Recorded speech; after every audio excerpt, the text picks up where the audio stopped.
ಓಂಕಾರ ಚಂಡಿ ಶರಣರೇ, ತಮಗೆ ಕಾರ್ಯಕ್ರಮಕ್ಕೆ ಸ್ವಾಗತ. ಶರಣಾರ್ಥಿ. ಇಲ್ಲಿ ಈ ಉರುಳು ಸೇವೆ ಅಂತಕ್ಕಂಥ ಒಂದು ನಮ್ಮಲ್ಲಿ ಒಂದು ಪದ್ಧತಿ ಇದೆ. ಅದು ದೇವಸ್ಥಾನದಲ್ಲಿ ಅಲ್ಲೇ ಬಳಸೋದು ಇದನ್ನು ಯೂಸ್ವಲ್ ಆಗಿ. ಇದು ಉರುಳು ಸೇವೆ ಪದ್ಧತಿ ಆ್ಯಕ್ಚುಲಿ ಬಂದಿರೋದಂದ್ರೆ ದೇವಸ್ಥಾನದಲ್ಲಿ ಮುಂಚೆ ಬರಲಿಲ್ಲ. ಇದು ಆರೋಗ್ಯಕ್ಕೆ ಒಳ್ಳೆಯದಾಗಲಿ ಅಂತ ಹೇಳ್ಬಿಟ್ಟು ಯೋಗ ಗುರುಗಳು ಮತ್ತು ಪತಂಜಲಿ ಗುರುಗಳು ಅಂತ ಹೇಳ್ಬಿಟ್ಟು ಹಿಂದಿನ ಕಾಲದಾಗ ಇರ್ತಿದ್ರು. ಆ ಮನೆಯಲ್ಲೂ ಕೂಡ ಮನೆ ನೋಡಿ, ಅವಾಗೆಲ್ಲ ಹಳೆ ಮನೆ ಅಂತ ನೋಡ್ರಿ, ಸುಮಾರು ನಿಮ್ಗೆ ಅರ್ಧ ಕಿಲೋಮೀಟ್ರ್ವರೆಗೂ ಹಾಲ್ ಇರ್ತಿತ್ತು, ದೊಡ್ಡ ಹಾಲ್ ವರಂಡ ಇರ್ತಿತ್ತು, ಅರ್ಧ ಕಿಲೋಮೀಟ್ರ್ ದೂರದವರೆಗೂ.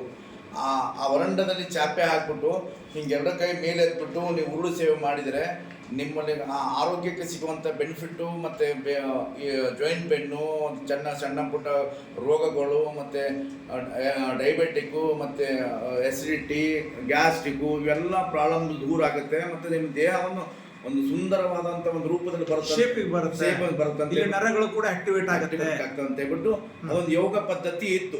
ಆ ಯೋಗ ಪದ್ಧತಿ ಹೇಳ್ಕೊಡ್ತಿದ್ರು. ನಾವು ನಮ್ಮ ತಾತರ ಕಾಲ ಎಲ್ಲ ಮಾಡ್ಕೊಂಡ್ಬಂದು ಯೋಗಗಳಲ್ಲಿ ಇದು ಒಂದು ಯೋಗ ಪದ್ಧತಿ ಅದು. ಆಕ್ಚುಲಿ ಇದು ಮೂಲತಃ ಯೋಗ ಪದ್ಧತಿ, ಇದೊಂದು ಯೋಗ. ಆ ಯೋಗವನ್ನ ತನ್ನ ಇದಕ್ಕೆ ಬಳಸ್ಕೊಂಡ್ಬಿಟ್ಟು ಈ ಕೆಳ ಜಾತಿಯವರು ಮತ್ತು ಕೆಳವರ್ಗದಲ್ಲಿ ಜನಾಂಗ ಇದೀವಲ್ಲ, ಆ ಜನಾಂಗದ ದೇವಸ್ಥಾನ ಬಂದಾಗ ಆ ದೇವಸ್ಥಾನ ಸುತ್ತ ಉರುಳು ಸೇವೆ ಮಾಡಕ್ಕೆ ಹೇಳಬೇಕು, ಮಾಡಿಸ್ಬೇಕಂತ ಹುನ್ನಾರ ಇಟ್ಬಿಟ್ಟು ದೇವರಿಗೆ ಉರುಳು ಸೇವೆ ಮಾಡಿ ಅಂತ ಹೇಳ್ಬಿಟ್ಟು ಹೇಳಿಬಿಟ್ಟು ಹುಟ್ಟು ಹಾಕಿದವರು ಕೆಲವು ವರ್ಗದವರು. ಅಲ್ಲಿ ನೀವು ಮನೆಗೆ ಮಾಡಿದ್ರು ಅಷ್ಟೇ, ನೀವು ಅಲ್ಲಿ ದೇವರಾಗ ಮಾಡಿದ್ರು ಅಷ್ಟೇ, ನಿಮ್ಮ ದೇಹಕ್ಕೆ ಬೆನಿಫಿಟ್ ಹೊರತು ದೇವರಿಗೆ ನಿಮ್ಗೆ ಏನೂ ಬೆನಿಫಿಟ್ ಇಲ್ಲ. ದೇವಾಲಯಕ್ಕಾಗ್ಲಿ ನಮಗಾಗ್ಲಿ ಅದು ಆ ಥರ ಪ್ರಯೋಜನ ಏನು, ದೇವರಾಗಿ ಏನು ಬೆನಿಫಿಟ್, ದೇವರಿಗೂ ಬೆನಿಫಿಟ್ ಇಲ್ಲ. ಮತ್ತೆ ಅಲ್ಲಿ ದೇವರಿಗೆ ನಿಮ್ಮ ಭಕ್ತಿಯಲ್ಲಿ ನಿಮ್ಮ ಭಕ್ತಿಯಲ್ಲಿ ಅದನ್ನು ಬೆನಿಫಿಟ್ ಇಲ್ಲ ನಿಮಗೆ. ಓಕೆ, ಇದು ದೇಹಕ್ಕೆ ಆರೋಗ್ಯಕ್ಕೆ ತುಂಬಾ ಒಳ್ಳೆಯದು, ತುಂಬಾ ಆರೋಗ್ಯವಾದಂತ ವಿಷಯ. ಇದನ್ನ ಸೂಕ್ತವಾಗಿ ನಾವು ಮನೆಯಲ್ಲಿ ಮಾಡೋದು ಒಳ್ಳೆಯದಂತ ಹೇಳ್ತೀರಾ? ಮನೇಲೆ ಮಾಡಬಹುದು, ನೀವು ಅಲ್ಲೇ ಹೋಗ್ಬಿಟ್ಟು ದೇವಸ್ಥಾನ ಮಾಡೋ ಅವಶ್ಯಕತೆ ಇಲ್ಲ. ಮನೇಲೆ ಮಾಡಿದ್ರೆ ನಮ್ಮ ಆರೋಗ್ಯ ಕಾಪಾಡುತ್ತೆ ಮತ್ತು ನಮ್ಮ ದೇಹ ಕೂಡ ನಾವನ್ನೇ ನೋಡ್ಕೋಬಹುದು. ನೀವು ದೇವಸ್ಥಾನಕ್ಕೆ ಹೋಗ್ಬಿಟ್ಟು ಉರುಳು ಸೇವೆ ಮಾಡ್ಬಿಟ್ರೆ ನಮ್ಮ ದೇಹ ಕೂಡ ಇನ್ನೊಬ್ರು ನೋಡ್ಬೋದು. ಸುಮಾರು ಜನ ನೋಡ್ತಾರೆ, ಅದರಲ್ಲಿ ಅಲ್ಲಿ ಸೂಕ್ತ ಅಲ್ಲ, ಅಲ್ಲಿ ಸ್ವಚ್ಛತೆ ಕಡಿಮೆ ಇರುತ್ತೆ. ಅದರಲ್ಲೂ ಕೂಡ ಈ ಹೆಣ್ಣು ಮಕ್ಕಳೇ ಇದರಲ್ಲಿ ಜಾಸ್ತಿ ಉರುಳು ಸೇವೆ ಮಾಡುವುದು. ಹೆಣ್ಣು ಮಕ್ಕಳೇ ಉರುಳು ಸೇವೆ ಮಾಡಂತ ಹೇಳ್ಕೊಟ್ಟಿದ್ರು ಹಿಂದೆ. ಉರುಳು ಸೇವೆ ಇತ್ತೀಚೆಗೆ ಗಣಸರನ್ನ ಮಾಡ್ತಾರೆ. ಆ ಮಾನವರು ನಡೆದಾಡುವರು, ಅಜ್ಞಾನದಲ್ಲಿದ್ದು ನಡೆದಾಡುವ ಜನರ ಪಾದದಲ್ಲಿ ಹೋಗಿ ಉರುಳು ಸೇವೆ ಮಾಡಿದ್ರೆ ದೇವರೆಲ್ಲ ಭಕ್ತಿಯಲ್ಲಿ ಕಾಣುವರು ನೀವು.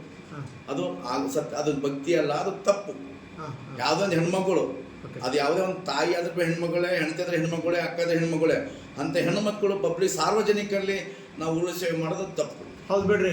ಇಲ್ಲೇ ಗಂಡು ಆದವನು ಸಿಗರೇಟ್ ಸೇದ್ಕೊಂಡು ಕುಡ್ಕೊಂಡು ಓಡಾಡ್ತಾನೆ, ಹೆಣ್ಣಾದವಳು ದೇವ್ರ ಮನೆಯಲ್ಲಿ ಪೂಜೆ ಮಾಡ್ಕೊಂಡು ಕೂತ್ಕೊಂತಾಳೆ.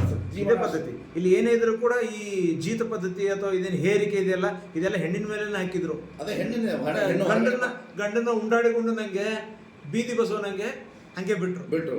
ಆಮೇಲೆ ಹೆಣ್ಣು ಮನೆಯಿಂದ ಹೊರಗಡೆ ಬರಬಾರ್ದು ಅಂತ ಹೇಳ್ತಾರೆ. ಆದ್ರೆ ಹೆಣ್ಣು ಬಂದು ದೇವಸ್ಥಾನದಲ್ಲಿ ಬಟ್ಟೆ ಅರ್ಧ ಮೈಲಿಂದ ಉರುಳು ಸೇವೆ ಮಾಡಂತ ಹೇಳ್ತಾರೆ. ಇದೇಂತ ಪದ್ಧತಿ? ಈಗ ಇದೆಲ್ಲ ಅಲ್ಲಿ ದೇವಸ್ಥಾನ ಪದ್ಧತಿ, ಇದೆಲ್ಲ ತಪ್ಪು. ಅದು ಉರುಳು ಸೇವೆ ಮಾಡೋದು ತಪ್ಪದು. ತುಂಬಾ ಉತ್ತಮವಾಗಿ ಹೇಳಿದ್ರಿ. ತಮಗೆ ಶರಣಾರ್ಥಿ.